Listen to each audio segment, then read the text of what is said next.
Dear students, now we can come to the first topic of our syllabus, that is symmetry elements.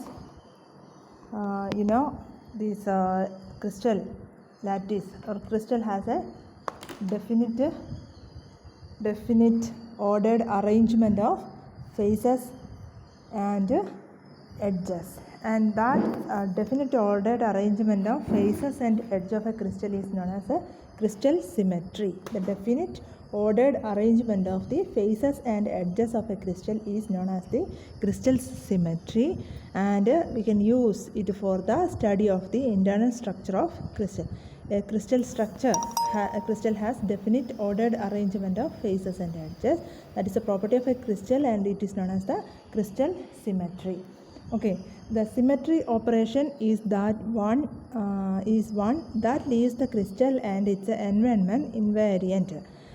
Symmetry operation, we usually define a symmetry operation as that one which leaves the crystal and its environment invariant. Suppose we are undergoing a particular operation, and if the crystal and its environment remains invariant under that operation, then we can call it as a symmetry operation. Usually a crystal has certain types of symmetry elements, and they are: first one, a pure translation symmetry. That translation symmetry is possessed by all the crystals, because the property of the lattice, that is crystal lattice, it has a translation vector, and the environment looks the same as if one viewed from a particular lattice point and from another particular lattice point. And pure translation, it is denoted as T. That is, here you can see J is shifted to J, all these are identical surroundings. Then another one is the proper rotation through an angle about a particular axis. Suppose we are rotating the crystal through a particular angle, some type of crystals possess certain type of symmetry. Easily we can study that in the case of cubic crystal, simple cubic crystal. Suppose you are considering an axis which is passing through the exact body center of that simple cubic, and if you are rotating it through 360 degree, then the crystal structure will be the same. If you are rotating it through 90 degree, then that will be the same. The crystal looks the same. So that is a proper rotation through a particular angle. So based on that rotation angle, you can call a different fold symmetry. Suppose we are rotating it through an angle of, or if the crystal possesses a symmetry by rotating through an angle of 2 pi degree, then we can call it as identity axis. N is equal to 1. And if it is suppose if we are rotating it through a 180 degree, then 180 is equal to 2 pi by 2. So you can call it as a twofold symmetry axis, etc. Here in this figure you can see the first one, J is rotated through different angles, and that is a another symmetry operation that can be performed through for a crystal. That is, one is the pure translation, and the second one is the pure rotation through a particular angle. Then third one is the reflection across a line, or in the case of a two-dimensional lattice, or a plane in the case of a three-dimensional lattice. A reflection through a particular plane in the case of a three-dimensional lattice. Sometimes the mirror image will be the same as that of the original one. So that type of crystal, we can say that it possesses some symmetry under reflection. Then another one is inversion through a point.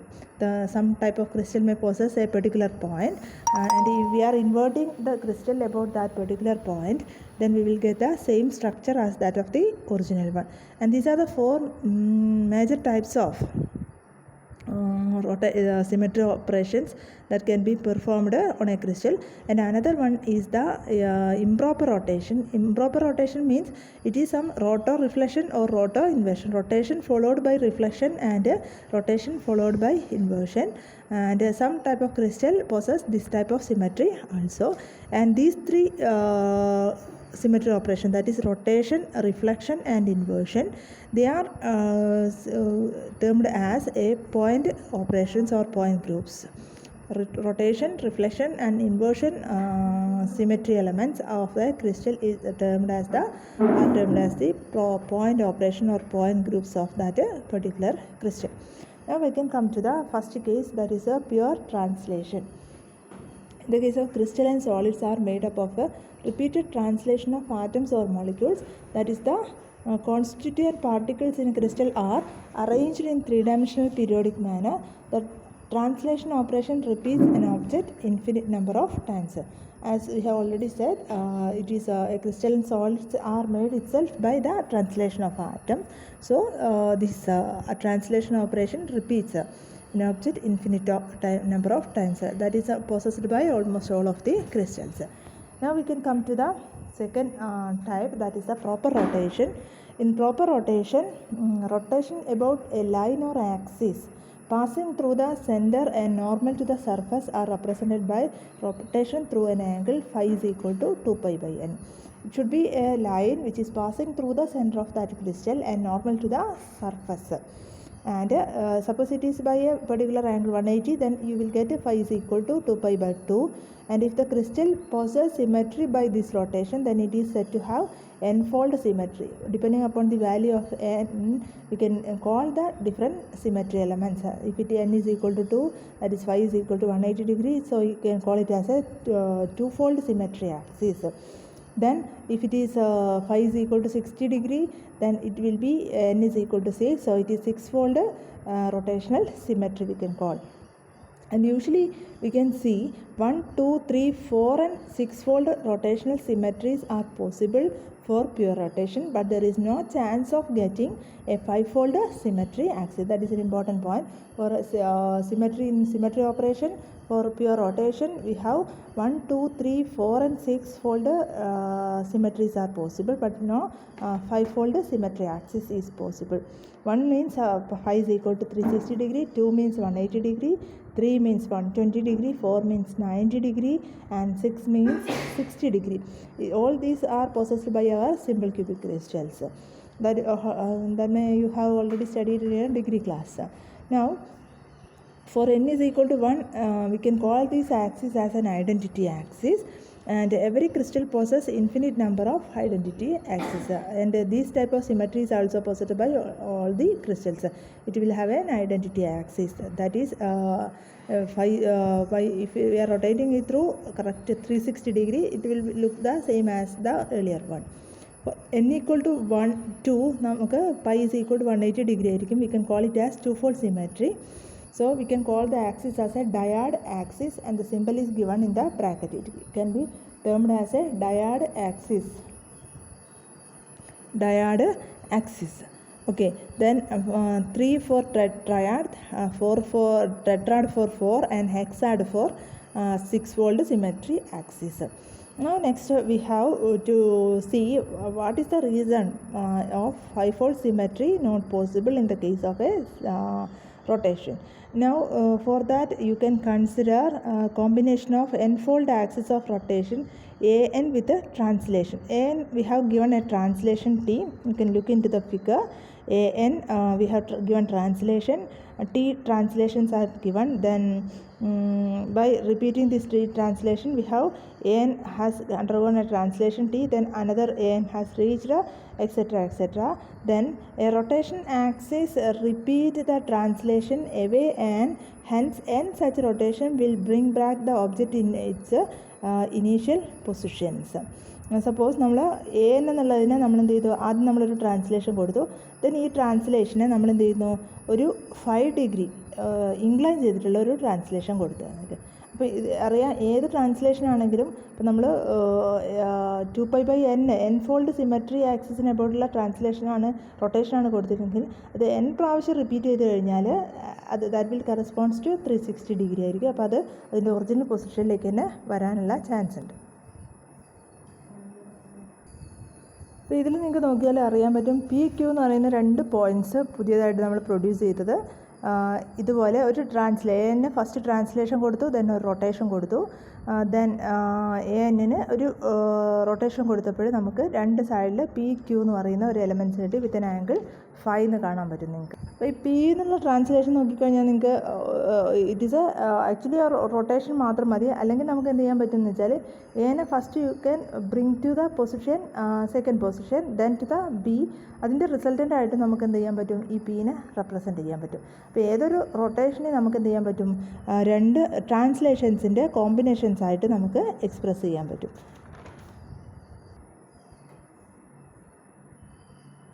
Okay, then the two lattice points P and Q must be connected by the same translation T or some integral multiple of it, say MT. ഓരോ ട്രാൻസ്ലേഷനും നമുക്ക് ടീൻ്റെ some integral multiples ആയിട്ട് നമുക്ക് express ചെയ്യാൻ പറ്റും. നമുക്ക് ഈ ഫിഗറിൽ ഇതിൻ്റെ ഒരു എക്സ്പ്രഷൻ ഉണ്ടാക്കണം. നമ്മൾ സപ്പോസ് നമ്മൾ ഇവാലുവേറ്റ് ചെയ്യുന്നത് cos phi നിങ്ങൾ നോക്കിക്കഴിഞ്ഞാൽ from the figure you can see that cos phi is equal to AB by T എന്ന് കാണാൻ പറ്റും. AB by T is cos phi. This angle 5 ആയതുകൊണ്ട് നമുക്ക് ഈ അപ്പർ സൈഡിലുള്ള ആംഗിളും 5 എന്ന് മാർക്ക് ചെയ്യാം. അപ്പോൾ AB by T നമ്മൾ എടുത്തു കഴിഞ്ഞാൽ it will be equal to cos phi ആണ്.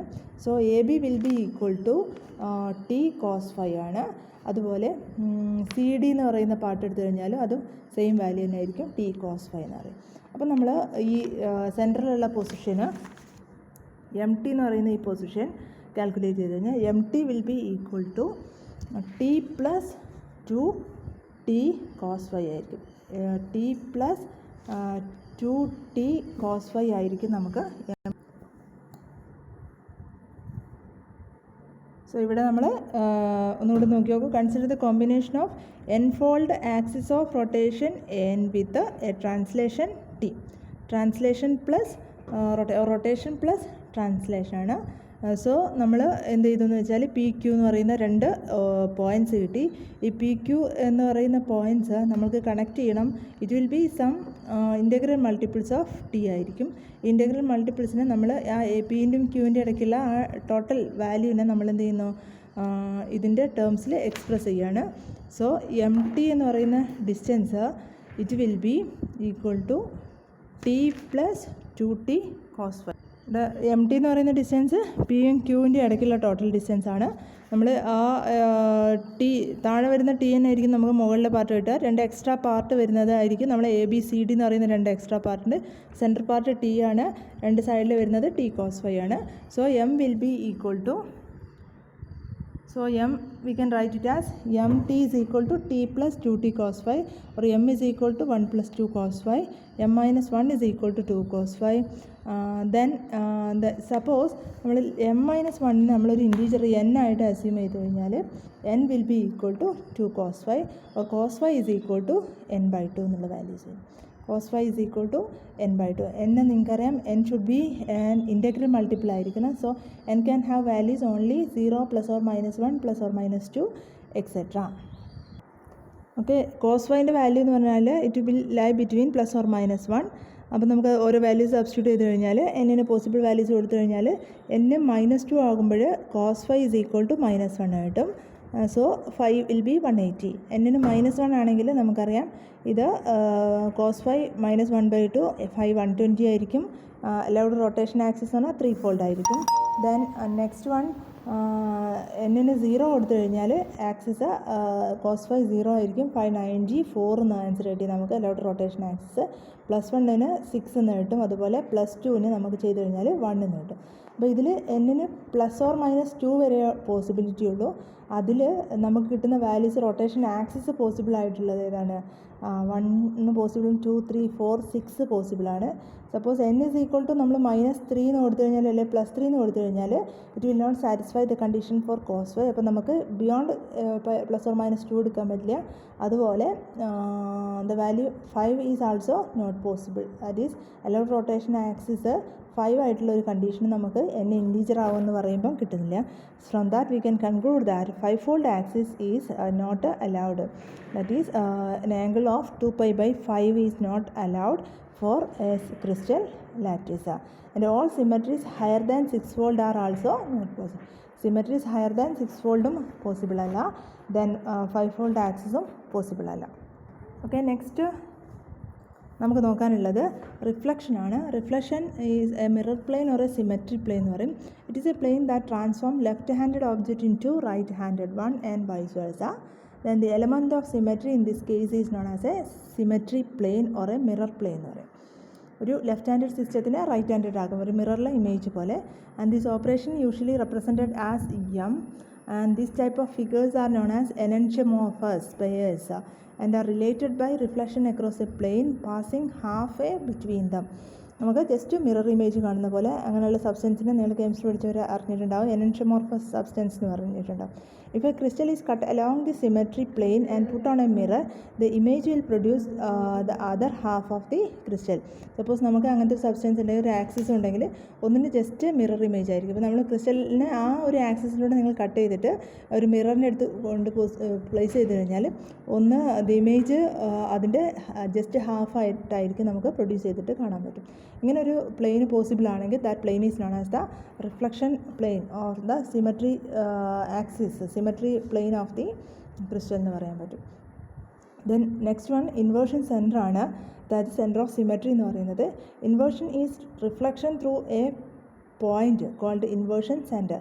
ഒരു ക്യൂബിൻ്റെ കേസിൽ നമുക്ക് പെട്ടെന്ന് മനസ്സിലാക്കാൻ പറ്റും. ക്യൂബിൻ്റെ എക്സാക്റ്റ് സെൻറ്റർ നോക്കുക, അതിൻ്റെ എല്ലാ ഡയഗണൽസും മീറ്റ് ചെയ്യുന്ന ആ point. Each point of one figure is obtain from the other by reflection through centre and ഈ സിമെട്രി ഇൻവേർട്ടഡ് എന്ന് പറയാൻ പറ്റും. അതായത് ആ ഒരു പോയിൻറ്റിന് എബൌട്ട് നമുക്ക് എന്ത് ചെയ്യാൻ പറ്റും, ഏതൊരു പോയിൻ്റ് എടുത്തു കഴിഞ്ഞാലും എക്സാക്റ്റ് ഒരു പോയിൻറ്റിന് ജസ്റ്റ് ഇൻവേർട്ട് ചെയ്തിട്ടുള്ള അടുത്തൊരു പോയിൻ്റ് ഉണ്ടായിരിക്കും. അതിനുകൊണ്ടാണ് നമ്മളതിനെ ഇൻവേർഷൻ സെൻറ്റർ എന്ന് പറയുന്നത്. അപ്പോൾ ക്യൂബിൻ്റെ കേസിൽ നിങ്ങൾക്ക് നോക്കി 8 കോർണറിൽ നമ്മൾ ഏതെങ്കിലും ഒരു ഡിസ്റ്റൻസിൽ ഒരു പെർട്ടിക്കുലർ പോയിൻ്റ് എടുത്ത് അതേ സിറ്റുവേഷൻ ഇൻവേർട്ട് ചെയ്തിട്ട് നിങ്ങൾക്ക് എന്ത് ചെയ്യാൻ പറ്റും, അപ്പുറത്തൊരു പോയിൻ്റ് കാണാൻ പറ്റും. അപ്പോൾ we can say that it possess an inversion centre എന്ന് പറയാൻ പറ്റും. ദെൻ നെക്സ്റ്റ് ഇംപ്രോപ്പർ റൊട്ടേഷൻസ് ആണ്. It is also possible to have a rotational operation relating enantiomorphous object by improper rotation. Improper റൊട്ടേഷനിൽ നമ്മൾ റോട്ടോ റിഫ്ലക്ഷനും വരാം, അതുപോലെ റോട്ടോ ഇൻവേർഷനും വരാം. അതായത് നമ്മൾ റൊട്ടേഷൻ കൊടുക്കുകയാണ് enantiomorphous ഒബ്ജക്റ്റാണ്. അതായത് പ്ലെയിന്, അതായത് ലെഫ്റ്റ് ഹാൻഡ് റിഫ്ലക്ഷൻ പോസിബിൾ ആയിട്ടുള്ള ക്രിസ്റ്റൽസിൽ നമ്മൾ റൊട്ടേഷൻ കൂടെ കൊടുക്കുമ്പോഴാണ് റോട്ടോ റിഫ്ലക്ഷൻ പ്രൊഡ്യൂസ് ചെയ്യുന്നത്. If a rotation and a reflection are combined to form a single hybrid operation, the resulting operation we can call it as a rotoreflection എന്ന് പറയാൻ പറ്റും. For each proper rotation axis there exists a corresponding rotoreflection axis. അപ്പോൾ നമുക്ക് വൺഫോൾഡ് rotation possible ആണെങ്കിൽ അതിൻ്റെ mirror image, അതിനാണ് നമ്മൾ ആ മുകളിലൊരു സിമ്പിൾ ഇട്ടിട്ട് റെപ്രസെൻറ്റ് ചെയ്തത്. അതിൻ്റെ റൊട്ടേഷൻ ആക്സിസ് റോട്ടോ റിഫ്ലക്ഷനും പോസിബിൾ ആണ്. ഈ rotation followed by reflection, that is roto reflection എന്ന് പറയാൻ പറ്റുന്നത്. ദെൻ അതിൻ്റെ ഒരു എക്സാമ്പിളായിട്ട് നമ്മൾ നോക്കുന്നത് 2 റോട്ടോ റിഫ്ലക്ഷനാണ് നമ്മൾ നോക്കുന്നത്. Is equivalent to an inversion centre ആണ്. അതായത് 2 റൊട്ടേഷൻ എന്ന് പറഞ്ഞാൽ 180 ഡിഗ്രി റൊട്ടേഷൻ കഴിഞ്ഞിട്ട് ഒരു ഇൻവേർഷനും കൂടെ കൊടുത്തു. നമുക്ക് നോക്കാം ഈ ഫിഗറിൽ ജെ എന്ന് പറയുന്നതിന് ആദ്യം നമ്മൾ എന്ത് ചെയ്തു, 180 ഡിഗ്രി റൊട്ടേറ്റ് ചെയ്യിച്ചു. 180 ഡിഗ്രി റൊട്ടേറ്റ് ചെയ്യിക്കുമ്പോൾ അതിൻ്റെ ഷേപ്പ് എങ്ങനെയായിരിക്കും, അത് വരുന്നത് ഈ ഒരു നമുക്ക് 180 ഡിഗ്രി റൊട്ടേറ്റ് ചെയ്ത് കഴിഞ്ഞാൽ വരുന്നൊരു ഷേപ്പ് എന്ന് പറഞ്ഞിട്ടുണ്ടെങ്കിൽ ഇപ്പുറത്ത് കാണാം. അത് കഴിഞ്ഞ് നമ്മളതിനെന്ത് ചെയ്യുന്നു, ഈ പ്ലെയിൻ വെച്ചിട്ട് നമ്മളതിനെ ജസ്റ്റ് ഇൻവേർട്ട് ചെയ്യുകയാണ്. ഇതിൻ്റെ മിറർ റിഫ്ലക്ഷനാണ്. ആ പ്ലെയിനാണ് കാണിച്ചിരിക്കുന്നത്, പെർപെൻഡിക്കുലർ പ്ലെയിനാണ് കാണിച്ചിരിക്കുന്നത്. പെർപെൻഡിക്കുലർ പ്ലെയിൻ കാണിച്ചിരിക്കുമ്പോൾ ആദ്യം ജെനെ 180 ഡിഗ്രി ടേൺ ചെയ്ത് കഴിഞ്ഞാൽ ജെ ഈ ഒരു ഷേപ്പിൽ വരും, അതിൻ്റെ ലെഫ്റ്റ് ഹാൻഡ് സൈഡിൽ കാണുന്ന ഷേപ്പിൽ. അത് കഴിഞ്ഞ് നമ്മൾ അതിനെ ഒരു പ്ലെയിൻ വെച്ചിട്ട് നമ്മൾ റിഫ്ലക്റ്റ് ചെയ്യിച്ചു. അപ്പോൾ നമുക്ക് താഴെയുള്ള ആ ജെൻ്റെ ഫോമിൽ കിട്ടും. ഒരു ഇൻവേർഷൻ സെൻറ്റർ ആണെങ്കിലോ, ഇൻവേർഷൻ സെൻറ്റർ എന്ന് പറഞ്ഞിട്ടുണ്ടെങ്കിൽ നേരത്തെ കൊടുത്ത നമ്മൾ ജെ എന്ന് പറയുന്ന പോയിന്റ് നമ്മൾ ഇൻവേർഷൻ സെൻറ്ററാണ് റൗണ്ടായിട്ട് മാർക്ക് ചെയ്തിരുന്നത്.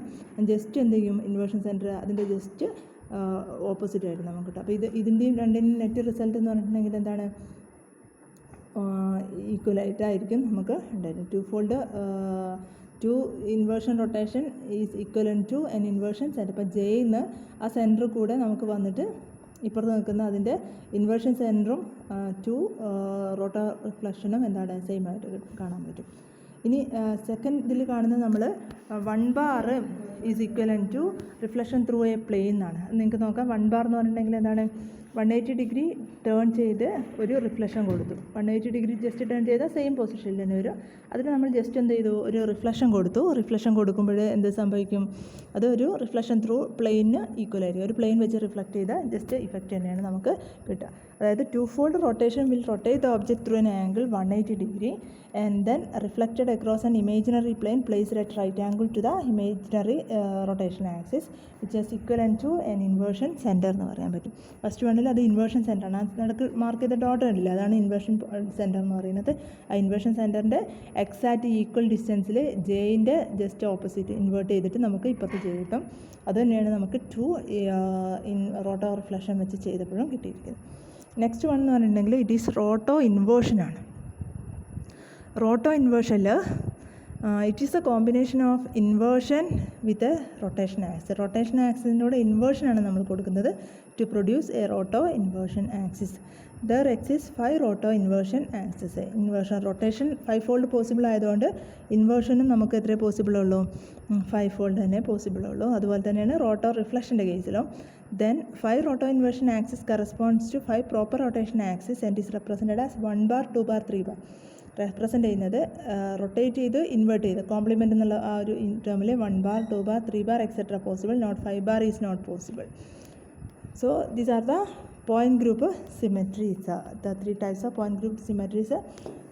Roto inversion is there, roto reflection is there, that comes under the category improper rotation. Then we have studied center of symmetry and reflection through a particular axis. Next നമുക്ക് നോക്കാനുള്ളത് total number of symmetry elements that exist in a ക്യൂബാണ്. ഒരു ക്യൂബിൻ്റെ കേസിൽ അതിൻ്റെ symmetric elements നോക്കിക്കഴിഞ്ഞാൽ ഏറ്റവും എളുപ്പമുള്ള സ്ട്രക്ചറും അതുപോലെ ഏറ്റവും കൂടുതൽ സിമെട്രി പ്രോസസ്സ് ചെയ്യാനുള്ള ചാൻസ് ഉള്ള ഒരു ക്രിസ്റ്റൽ സ്ട്രക്ചർ എന്ന് പറഞ്ഞിട്ടുണ്ടെങ്കിൽ ക്യൂബിക് സ്ട്രക്ചറാണ്. അപ്പോൾ അതിൽ പോസിബിൾ ആയിട്ടുള്ള സിമെട്രി എലമെൻറ്റ്സ് നമ്മൾ നോക്കിക്കഴിഞ്ഞാൽ first one 6 two fold axis parallel to the face diagonal and passing through the centre of the cube പോസിബിളാണ്.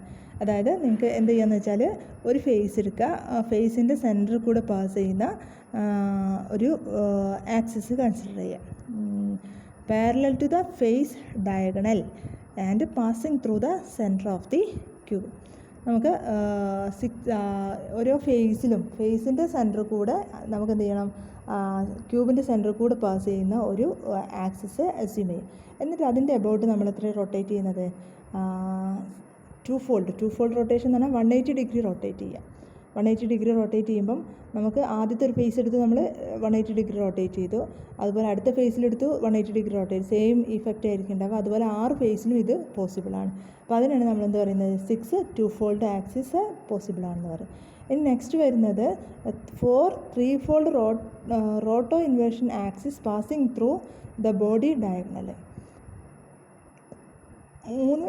3 fold inversion axis പോസിബിളാണ് ബോഡി ഡയഗണലിൽ കൂടെ പാസ് ചെയ്യുന്നത്. ബോഡി ഡയഗണൽ എന്ന് പറഞ്ഞിട്ടുണ്ടെങ്കിൽ എന്താണ്? 3 ഫോൾഡാണ്. 3 ഫോൾഡ് എന്ന് പറഞ്ഞിട്ടുണ്ടെങ്കിൽ 120 ഡിഗ്രി റൊട്ടേറ്റ് ചെയ്യാൻ പറ്റും. അപ്പോൾ എങ്ങനെയായിരിക്കും അത്? ബോഡി ഡയഗണലിൽ കൂടെ വരുന്ന ആക്സിസിനെ അബൌട്ട് നമ്മൾ 120 ഡിഗ്രി റൊട്ടേറ്റ് ചെയ്ത് കഴിഞ്ഞാൽ നമുക്കത് സെയിം രീതിയിലായിരിക്കും വരുന്നുണ്ടാവുക. പറ്റുകയാണെങ്കിൽ ഞാൻ ഇതിൻ്റെ ഒരു വീഡിയോ നിങ്ങൾക്ക് യൂട്യൂബ് വീഡിയോസ് അവൈലബിൾ ആയിരിക്കും, അതിൻ്റെ ലിങ്ക് തരണ്ട കേട്ടോ. അപ്പോൾ കുറച്ചും കൂടെ അതൊന്ന് പിക്ചറൈസ് ചെയ്യാൻ പറ്റും നമുക്ക്. ദെൻ നെക്സ്റ്റ് പോസിബിൾ ആയിട്ടുള്ളത് 3 4 fold symmetry axis passing through the centre of the 2 opposite faces. നമുക്ക് 2 ഓപ്പോസിറ്റ് ഫേസസ് കൂടെ പാസ് ചെയ്യുന്ന ഒരു ലൈൻ അസ്യൂം ചെയ്താൽ അത് എന്നിട്ട് അതിനെ അബൌട്ട് 90 ഡിഗ്രി ടേൺ ചെയ്താൽ സിമ്പിൾ ക്യൂബിക് സ്ട്രക്ചർ അതുപോലെ തന്നെ വ്യൂ ചെയ്യും. അതുപോലെ അടുത്ത് വരുന്നത് mirror planes bisecting the parallel faces and connecting diagonal edges which passes through the centre of the cube. ക്യൂബിൻ്റെ സെൻറ്ററിൽ കൂടെ പാസ് ചെയ്യുന്ന ഒരു mirror planes bisecting the parallel faces and connecting diagonal edges. Parallel ഫേസിനെ ബൈസെക്റ്റ് ചെയ്യുന്നതും അതുപോലെ diagonal എഡ്ജസിനെ connect ചെയ്യുന്നതായിട്ടുള്ള ഒരു plain നമ്മൾ എടുത്തു കഴിഞ്ഞാൽ സെൻറ്ററിൽ കൂടെ പാസ് ചെയ്യും കൂടെ വേണം. അങ്ങനത്തെ 9 എണ്ണം നമുക്ക് പോസിബിളാണ്. And 1 centre of symmetry at the centre of the cube, അതും സെൻറ്റർ ഓഫ് സിമെട്രി പോസിബിളാണ്. അപ്പോൾ ടോട്ടൽ ആഡ് ചെയ്ത് കഴിഞ്ഞാൽ 6 + 4 + 3 + 9 + 1 that is equal to 23 symmetry elements. ഇത് ഇതിൽ വരുന്നതാണ് പോയിൻറ്റ് ഗ്രൂപ്പ് സിമെട്രിയിൽ 23 elements possible. 23 symmetry element is possible in the case of a cubic crystal. ഇതാണ് ഏറ്റവും കൂടുതൽ സിമെട്രി പ്രോസസ്സ് ചെയ്യുന്ന ഒരു ക്രിസ്റ്റൽ എന്ന് പറയുന്നത്. 2 ഫോൾഡ് ആക്സിസ് ഉണ്ട്, 3 ഫോൾഡ് ആക്സിസ് ഉണ്ട്, 4 ഫോൾഡ് സിമെട്രി ആക്സിസ് ഉണ്ട്, മിറർ പ്ലെയിൻസ് ഉണ്ട്, അതുപോലെ സെൻറ്റർ ഓഫ് സിമെട്രി ഉണ്ട്. നമ്മളുടെ ഏകദേശം എല്ലാ പോയിൻറ്റ് ഗ്രൂപ്പ്സിൽ വരുന്നതും ഇതിൽ ഇൻക്ലൂഡഡ് ആണ്. നൗ നെക്സ്റ്റ് നമുക്ക് നോക്കാനുള്ളത് കോമ്പിനേഷൻ ഓഫ് സിമെട്രി എലമെൻറ്റ്സ് ആണ്. അതിന് നമുക്ക് a given symmetry element could be obtained from suitable combinations of other symmetry elements. Such combination forms a group and give rise to a different symmetry points called point groups. In point groups, all possible symmetry elements must pass through a particular point. Suitable combinations of various symmetry elements give rise to 32 allowed point groups നമുക്ക് തരാം. ഒരു symmetry element obtain ചെയ്തിട്ടുള്ളത് അതിനെ വേറൊരു symmetry element നമുക്കിപ്പോൾ ഒരു നമ്മൾ നേരത്തെ കണ്ടാണ് ഇപ്പോൾ 2 inversion roto reflection is equivalent to inversion centre എന്ന് പറഞ്ഞില്ലേ. അതായത് ഇപ്പം ഇൻവേർഷൻ സെൻറ്റർ ചെയ്യുന്നതിന് പകരം നമ്മൾ എന്ത് ചെയ്തു, 2 കോമ്പിനേഷനായിട്ട് അതിനെ എക്സ്പ്രസ് ചെയ്തു. അത് റൊട്ടേറ്റ് ചെയ്തു, എന്നിട്ട് പിന്നെ അതിനെ എന്ത് ചെയ്തു, റിഫ്ലക്റ്റ് ചെയ്തു. അപ്പോൾ അതൊരു കോമ്പിനേഷൻ സിമെട്രിയാണ്. അതിന് ഇക്വലൻ്റ് ആയിട്ട് ചിലപ്പം വേറെ എന്തുണ്ടാവാം, വേറൊരു സിമെട്രി എലമെൻറ്റ് ഒരെണ്ണമായിട്ട് ഇൻവേർഷൻ സെൻറ്ററായിട്ട് ഈ കേസിൽ പോസിബിൾ ആണെന്ന് പറഞ്ഞല്ലോ. അപ്പോൾ ഇങ്ങനത്തേനാണ് നമ്മളെന്ത് പറയുന്നത്, combination of symmetry elements possible ആണെന്ന് പറയുന്നത്. ഇതുപോലെ അലൗഡ് ആയിട്ടുള്ള പോയിൻറ്റ് ഗ്രൂപ്പ്സ് 32 പോയിൻറ്റ് ഗ്രൂപ്പ്സ് ഇതുപോലത്തത് അലൗഡാണ്. ഒരു കോമ്പിനേഷൻസ് നോക്കിക്കഴിഞ്ഞാൽ 32 പോയിൻറ്റ് ഗ്രൂപ്പ്സാണ് നമുക്ക് അലൗഡായിട്ട് ഉള്ളത്. നെക്സ്റ്റ് നമുക്ക് ട്രാൻസ്ലേഷൻ സിമെട്രി എലമെൻറ്റ്സ് ഒന്നുകൂടി ഡിസ്കസ് ചെയ്യാം. അതിൽ വരുന്നത് ട്രാൻസ്ലേഷൻ എന്ന് പറഞ്ഞിട്ടുണ്ടെങ്കിൽ സിമെട്രി നമ്മൾ പോയിൻറ്റ്സ് കംപ്ലീറ്റ് ലാറ്റിസ് ട്രാൻസ്ലേറ്റ് ചെയ്യണം. ഫസ്റ്റ് വൺ ഗ്ലൈഡ് പ്ലെയിൻ എന്ന് പറയും. A mirror plane combined with a simultaneous translation operation is termed as a glide plane. Glide plane എന്ന് പറഞ്ഞാൽ ഒരു മിറർ പ്ലെയിനും അതിൻ്റെ കൂടെ തന്നെ എന്തുണ്ട്, ഒരു ട്രാൻസ്ലേഷൻ. ആ ട്രാൻസ്ലേഷൻ കൊടുക്കുന്നത് different types of glide planes possible ആണ്. ആക്സിയൽ ഗ്ലൈഡ് ഉണ്ട്, ഡയഗണൽ ഗ്ലൈഡ് ഉണ്ട്, അതുപോലെ ഡയമണ്ട് ഗ്ലൈഡ് ഉണ്ട്. ആക്സിയൽ ഗ്ലൈഡിൽ നമ്മൾ ടോട്ടൽ കോമ്പിനേഷൻ എന്ന് പറഞ്ഞാൽ എയിൽ നമ്മൾ A/2 എന്നുള്ളൊരു ഡിസ്പ്ലേസ്മെൻറ്റ് കൊടുക്കും, B/2 ഡിസ്പ്ലേസ്മെൻറ്റ്, സീനെ C/2 ഡിസ്പ്ലേസ്മെൻറ്റ് ചെയ്യുമ്പോൾ നമുക്ക് ജസ്റ്റ് ഇപ്പോൾ എക്സ് ആക്സിൽ മാത്രമുള്ള ട്രാൻസ്ലേഷന് പകരം നമുക്ക് എന്ത് കിട്ടും, ഒരു ഒരു സ്പേസിൽ മൂവ് ചെയ്യുന്ന പോലെ A/2 + B/2 + C/2 എന്ന് പറയുന്ന വെക്ടർ അഡീഷൻ ഉണ്ടല്ലോ, അതിൻ്റെ റിസൾട്ടൻ്റ് ആയിട്ട് കിട്ടുന്ന ഒരു മോഷൻ പോസിബിളാണ്. അതിനാണ് നമ്മൾ ആക്സിയൽ ഗ്ലൈഡ് എന്ന് പറയുന്നത്. ഡയഗണൽ ഗ്ലൈഡ് നമ്മൾ ചെയ്യുന്നതാണ് A/2 + B/2ൻ്റെ ഒരു കോമ്പിനേഷൻ, B/2 + C/2ൻ്റെ ഒരു കോമ്പിനേഷൻ, അതുപോലെ C/2 + A/2ൻ്റെ കോമ്പിനേഷൻ ചെയ്ത് കഴിഞ്ഞാൽ നമുക്ക് കിട്ടുന്നതാണ് ഡയഗണൽ ഗ്ലൈഡ്. ഡയമണ്ട് ഗ്ലൈഡിൽ നമ്മൾ ചെയ്യുന്നത് എന്താണെന്ന് വെച്ചാൽ A/4 ഡിസ്റ്റൻസും B/4 ഡിസ്റ്റൻസും കൂടെ കമ്പൈൻ ചെയ്യുക, അതുപോലെ B/4ഉം C/4ഉം കൂടെ കമ്പൈൻ ചെയ്യുക. ഇതുപോലെയൊക്കെയാണ് നമുക്ക് ഡയമണ്ട് ഗ്ലൈഡ്. ഇപ്പോൾ ആക്സിയൽ ഗ്ലൈഡിൽ A/2 മൂവ് ചെയ്തു, അല്ലെങ്കിൽ B/2 മൂവ് ചെയ്തു, അല്ലെങ്കിൽ C/2 മൂവ് ചെയ്തു. ഡയഗണൽ ഗ്ലൈഡർ ആണെങ്കിൽ ഇതിൻ്റെ രണ്ടിൻ്റെ കോമ്പിനേഷൻ. അപ്പോൾ പ്ലെയിനിൽ ഫസ്റ്റ് ആക്സിയൽ ഗ്ലൈഡിൽ ഒരു ആക്സിസിലായിരിക്കും മൂവ്മെൻറ്റ് വരുന്നത്, ഡയഗണൽ ഗ്ലൈഡിലാണെങ്കിൽ ഒരു പ്ലെയിനിൽ മൂവ്മെൻറ്റ് വരും. ഇതിൽ ഡയമണ്ട് ഗ്ലൈഡ് ആണെങ്കിൽ നമുക്ക് A/4 + B/4 diagonal exact diagonal ആയിരിക്കില്ല, ഒരു മൂവ്മെൻറ്റ് ഒരു പ്ലെയിനിൽ തന്നെ ആയിരിക്കും, പക്ഷേ അത് ഹോൾ കേസിലും വരും. അപ്പം ആദ്യത്തിൽ ഈ XY പ്ലെയിനിലാണെങ്കിൽ രണ്ടാമത്തേത് അത് YZ പ്ലെയിനിൽ അങ്ങനെ മാറി വരും. നേരത്തേത് എക്സാക്റ്റ് സെൻറ്ററിൽ കൂടെ ആണെങ്കിൽ ഇത് കുറച്ചൊരു ഷിഫ്റ്റ് ചെയ്തിട്ടുള്ള ഒരു മൂവ്മെൻ്റ് ആയിരിക്കും, അതിനെ നമ്മൾ ഡയമണ്ട് ഗ്ലൈഡ് എന്ന് പറയുന്നത്. രണ്ടാമത്തെ ടൈപ്പ് ട്രാൻസ്ലേഷൻ സിമെട്രി പോസിബിൾ ആയിട്ടുള്ളത് സ്ക്രൂ ആക്സിസ് ആണ്. സ്ക്രൂ ആക്സിസ് എന്ന് പറഞ്ഞിട്ടുണ്ടെങ്കിൽ proper rotation with a translation parallel to the rotation axis is the screw axis. Screw axis എന്ന് പറഞ്ഞിട്ടുണ്ടെങ്കിൽ ഒരു പ്രോപ്പർ റൊട്ടേഷൻ നമുക്ക് പോസിബിൾ ആയിട്ടുള്ള റൊട്ടേഷൻ ആക്സിസ് കൊടുക്കും, അതിൻ്റെ കൂടെ തന്നെ എന്ത് ചെയ്യുന്നു, ഒരു ട്രാൻസ്ലേഷൻ പാരലൽ ടു ദ റൊട്ടേഷനും കൂടെ കൊടുത്തു കഴിഞ്ഞാൽ it corresponds to a screw axis. അതിന് റൊട്ടേഷൻ നമ്മൾ നൊട്ടേഷൻ കൊടുക്കുന്നത് NM എന്ന് പറയുന്നത്. അവിടെ N എന്ന് പറഞ്ഞിട്ടുണ്ടെങ്കിൽ റൊട്ടേഷൻ്റെ നമ്പർ, റൊട്ടേഷൻ ഓഫ് 2π/N N-ഉം then M times the translation vector ആയിരിക്കും അതിൻ്റെ മൂവ്മെൻറ്റ്, M ടൈംസ് ദ. അപ്പോൾ A ഡയറക്ഷനിലാണെങ്കിൽ ഇപ്പോൾ A × M സപ്പോസ് 1/4 ആണെങ്കിൽ A/4 എന്നുള്ള ഡിസ്റ്റൻസ് മൂവ് ചെയ്യുകയും ചെയ്യും, ട്രാൻസ്ലേഷനും വരും, അതിൻ്റെ കൂടെ തന്നെ എന്ത് വരും, റൊട്ടേഷനും കൂടെ വരും. അതിനാണ് നമ്മൾ എന്ത് പറയുന്നത്, സ്ക്രൂ ആക്സിസ് എന്ന് പറയുന്നത്. ഇനി സ്പേസ് ഗ്രൂപ്പ്സ് എന്ന് പറഞ്ഞിട്ടുണ്ടെങ്കിൽ പോയിൻറ്റ് ഗ്രൂപ്പ് സിമെട്രി ഓപ്പറേഷൻസും അതുപോലെ അതിൻ്റെ കൂടെ നമ്മുടെ ട്രാൻസ്ലേഷൻ സിമെട്രി എലമെൻസും കൂടെ കമ്പൈൻ ചെയ്ത് കിട്ടുന്നതിനാണ് നമ്മൾ എന്ത് പറയുന്നത്, സ്പേസ് ഗ്രൂപ്പ്സ് എന്ന് പറയുന്നത്. മൊത്തത്തിൽ പോസിബിളായിട്ടുള്ള സ്പേസ് ഗ്രൂപ്പ്സിൻ്റെ എണ്ണം എന്ന് പറഞ്ഞിട്ടുണ്ടെങ്കിൽ 230 സ്പേസ് ഗ്രൂപ്പ്സ് പോസിബിളായിട്ട് ഉണ്ട് ക്രിസ്റ്റൽസ്. 32 പോയിൻറ്റ് ഗ്രൂപ്പ്സും 230 സ്പേസ് ഗ്രൂപ്പ്സും പോസിബിളാണ് ഒരു മൊത്തം ക്രിസ്റ്റൽ സ്ട്രക്ചേഴ്സിന്. അതിൽ ഓരോ ക്രിസ്റ്റലിൻ്റെ നേച്ചർ അനുസരിച്ചിട്ട് അതിന് ഇതിൽ 230 പോസിബിളായിരുന്ന ഒരു ക്രിസ്റ്റൽ ഉണ്ടായിക്കൊള്ളുന്നില്ല. അപ്പോൾ അതിൽ മെജോറിറ്റി പോസിബിലിറ്റി വരുന്നത് നമുക്കറിയാം, നമ്മൾ ക്യൂബിക് ക്രിസ്റ്റൽ തന്നെയാണ്. ഇപ്പോൾ 32 പോയിൻറ്റ് ഗ്രൂപ്പ്സിൽ 23 പോസിബിൾ ആയിട്ടുള്ള ഒരു ക്രിസ്റ്റലാണ് ക്യൂബിക് ക്രിസ്റ്റൽ എന്ന് പറയുന്നത്, അതിന് സിമ്പിൾ ക്യൂബിക് ക്രിസ്റ്റൽ. അപ്പോൾ ഇതൊക്കെയാണ് നമുക്ക് symmetry elements of A crystal എന്നുള്ള ടോപ്പിക്കിൽ പറയാനുള്ളത്. ഓക്കെ.